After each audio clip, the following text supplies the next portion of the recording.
Good morning, everyone. We are to Group 16 and we are here to present the topic that we are assigned to. So, the topic that we are about to learn today is how we know that we live in an expanding universe. So, after going through this topic today, we are expecting you to explain the observation of all evidence supporting the expansion of the universe, describe the theoretical framework behind the expanding universe, and lastly is to understanding the implication of living in an expanding universe.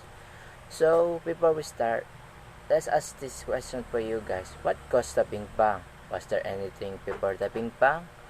What evidence do we have for the Big Bang theory to work?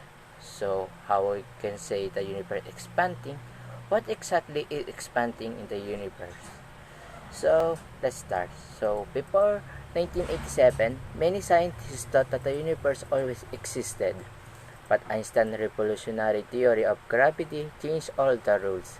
It opened up the mind-blowing possibility that the space itself, the permanence of which has never been questioned, might actually be expanding. If space is expanding, the universe that we inhabit today could have infinitely be smaller. So in 1929, astronomer Edwin Hubble made the amazing discovery that distant galaxies are speeding away from us. So this means that the galaxies that we see today are much closer together, originating from a tiny region of space. The origin of the universe remains one of the greatest questions in science. Current scientific evidence supports the Big Bang was the expansion of space itself. Every part of space participates in it. Space is not simply emptiness. It's stretchable, flexible things. So, galaxies are moving away from us because the space itself is expanding. The galaxies are moving with space, not through space. Edwin Hubble-Hubble's is renowned for detecting that there are other galaxies in the universe beyond the Milky Way, and for observing that the universe is expanding at a constant rate. Hubble wanted to classify the galaxies according to their content, distance, shape, and brightness pattern, and in his observation made another momentous discovery by observing redshift light wavelengths emitted by the galaxies. He saw the galaxies moving away from each other at a rate constant to distance between them. Hubble's law: the further away they were, the faster receded. They led to calculation of the point where expansion began and confirmation of the Big Bang theory. Hubble's calculated into be about 2 billion years ago, but more recent estimates have revised that 20 billion 2 billion years ago using the cosmic connection by Carl Sagan from earliest time. Human beings have wondered their place in the universe. They have wondered whether they are in some sense connection with the awesome and immense cosmos in which the Earth embedded. Many thousand years ago, a pseudoscience called astronomy was invented. The position of the planet at the birth of the child were supposed to play a major role in determining his or her future. The planet moving point light toward the in some mysterious sense took a physical. In his vanity, man imagined the universe designed for his benefit and organized from his use. Perhaps the planet were identified with gods because their motion seems irregular. The words planet injured from wanderer. The unpredictable behavior of the gods in many legends may have corresponded with the apparently unpredictable motion of the planets. The argument may have been gods don't follow rule, planets don't follow rule, planets are gods. The cosmic connection by Carl Sagan from earliest times. Humans being have wondered their place in the universe. They have wondered whether they are in some sense connected with the awesome and immense cosmos in which the Earth is embedded. Many thousands of years ago, a pseudo-science called astrology was invented. The position of the planets at the birth of a child were supported to play a major role in determining his or her future. The planets, moving points of light, were thought some mysterious sense to be gods. The Hispanity, one imagined the universe designed for his benefit and organized for his use. Perhaps the planets were identified with gods because their motion seems irregular. The word planet is Greek for wanderers. The unpredictable behavior of gods in many legends may have corresponded well with the apparent unpredictable motion of the planet. The argument may have been gods don't follow the rules, planets don't follow rules, planets are gods.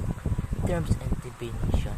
The following definition of terms will be of great help while you are going through this lesson. A. Quark. A type of elementary particle and a fundamental constitution of matter. Antiquark. Antiparticle of quark. Annihilation. The conversion of matter into energy. Nucleosynthesis. The cosmic formation of atoms were complex to the hydrogen atom. Gravity. The force that attracts a body towards the center of the earth. Proton. Some atomic particle of an atom with a positive electric charge and a mass size slightly less than of a neutron. Stage of the Big Bang model. The universe may have begun as an infinitely hot and dense initial singularity, a point with all of space, time, matter, and energy. This means that there was nowhere, when, or what. There is no space around the singularity, just nothingness. All of it began to rapidly expand in a process known as inflation. Space itself expanded faster than the speed of light. In this still hot and dense mass of the universe, pairs of matter and antimatters were born from energy, but these pairs cancel each other back into energy. The universe cooled down as it expanded. An excess of matters, electrons, protons, neutrons, and other particles somehow came to be in highly energetic plasma soup. Proton light particles were being scattered everywhere in this soup. Protons and neutrons came together to form different types of nuclei by nucleosynthesis or nuclear fusion. Much later on, electrons started to bind to ionized protons and nuclei, forming neutron atoms in a process called recombination. The bound particles no longer scatter photons, so light and energy move freely across space. The period was hence known as the Dark Age. Gravity caused this atom to collapse onto one another to form stars and galaxies, eventually other matter. This still happens until today. Space also continues to expand at an accelerating rate, thus increasing the distance between the matter inside it. Number 1. The Big Bang refers to the very start of the whole process called the Big Bang model. The Big Bang does not refer to the very start of the whole process, but rather the rapid expansion and inflation of space-time. From an extremely hot and dense initial state, the beginning of the universe is still a question that the Big Bang theory does not fully explain. 2.